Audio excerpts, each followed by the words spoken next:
नमस्कार, आप देख रहे हैं न्यूज कॉल 24। मैं हूं आपके साथ सुशील गिरीश। चलते हैं खबरों की ओर। प्रियंका गांधी को मोदी के खिलाफ चुनाव लड़ने से किसने रोका? राहुल गांधी को बताना चाहिए सच।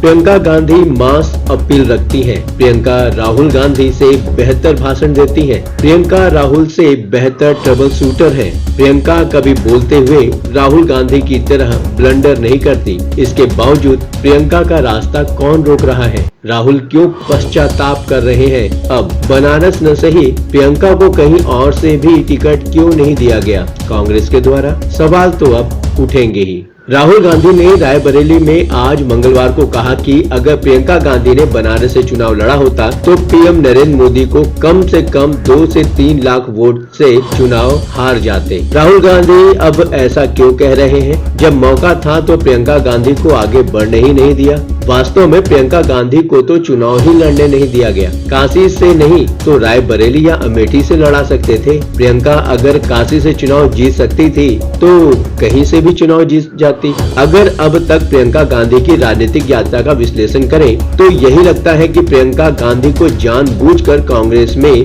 मुख्य भूमिका में आने नहीं दिया गया। प्रियंका आज से 25 साल पहले भी अपनी मां और भाई की संसदीय सीटों का प्रचार प्रसार संभालती रही हैं और आज भी उन्हें उस जिम्मेदारी से ऊपर नहीं उठने दिया गया। प्रियंका की स्थिति तो वैसी ही है जैसी किशोरी लाल शर्मा की है। प्रियंका ने चुनाव प्रचार के दौरान कई बार कहा कि उनकी उम्र 53 की हो रही है। आमतौर पर महिलाएं अपनी उम्र नहीं बताती हैं, पर प्रियंका को क्यों बार बार अपनी उम्र बतानी पड़ती है? यह उसी बात का दर्द है कि आज तक उन्हें लोकसभा लड़ने या राज्यसभा में जाने के लायक नहीं समझा गया। अगले चुनाव तक उनकी उम्र 58 साल हो जाएगी। हो सकता है कि किशोरी लाल शर्मा की तरह उन्हें भी कहीं से टिकट दे दिया जाए, पर रिटायरमेंट की आयु में उन्हें संसद में भेजकर कांग्रेस उनकी राजनीतिक भविष्य की हत्या की जरूर दोषी कही जाएगी। कहा तो यहाँ तक जाता है कि राहुल गांधी के रहते प्रियंका गांधी का राजनीतिक उत्थान संभव नहीं है। उन्हें गांधी परिवार का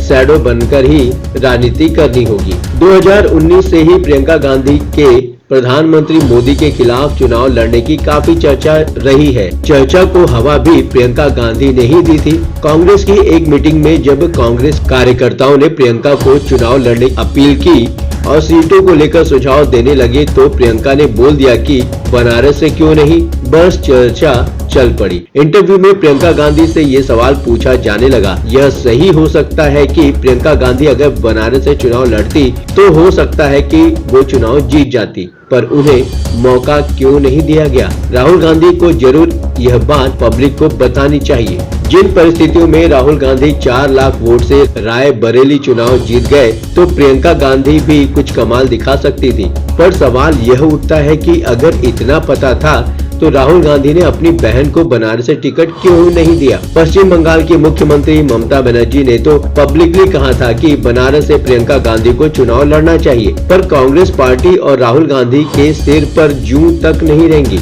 उत्तर प्रदेश के कांग्रेस अध्यक्ष अजय राय भी लगातार चाहते थे कि बनारस से प्रियंका गांधी को चुनाव लड़ाया जाए और सबसे बड़ी बात, खुद प्रियंका गांधी चाहती थी कि वो बनारस से चुनाव लड़े। सक्रिय राजनीति करने वाला हर शख्स संसद में पहुँचना चाहता है। विशेषकर राजनीतिक परिवारों के लोग या तो राजनीति से बहुत दूर होते हैं और अगर होते हैं तो मुख्य भूमिका में होते हैं। राहुल गांधी को बताना चाहिए कि आखिर वो कौन से कारण हैं जिसके चलते प्रियंका जैसी एक्टिव लेडी, जिस पर उन्हें खुद भरोसा है कि वो मोदी के खिलाफ चुनाव जीत जाती, उन्हें वो अब तक चुनाव लड़ने से दूर क्यों रखा गया उन्हें? अगर बनारस से प्रियंका चुनाव लड़ती और जीत जाती तो हो सकता था कि राहुल गांधी की कहानी कांग्रेस में उसी दिन खत्म हो जाती। प्रियंका का कद राहुल से बड़ा हो जाता। प्रियंका मास अपील रखती है। प्रियंका राहुल गांधी से बेहतर भाषण देती है। प्रियंका राहुल गांधी से बेहतर ट्रबल शूटर है। प्रियंका कभी बोलते हुए राहुल गांधी की तरह ब्लंडर भी नहीं करती। फिर भी प्रियंका को चुनाव लड़ने के अवसर नहीं मिले हैं। प्रियंका को चुनाव न लड़ाना कांग्रेस की रणनीति है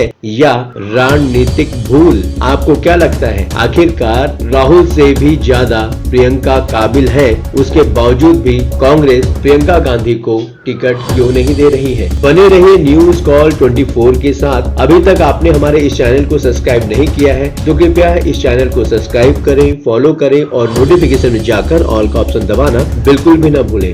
नमस्कार।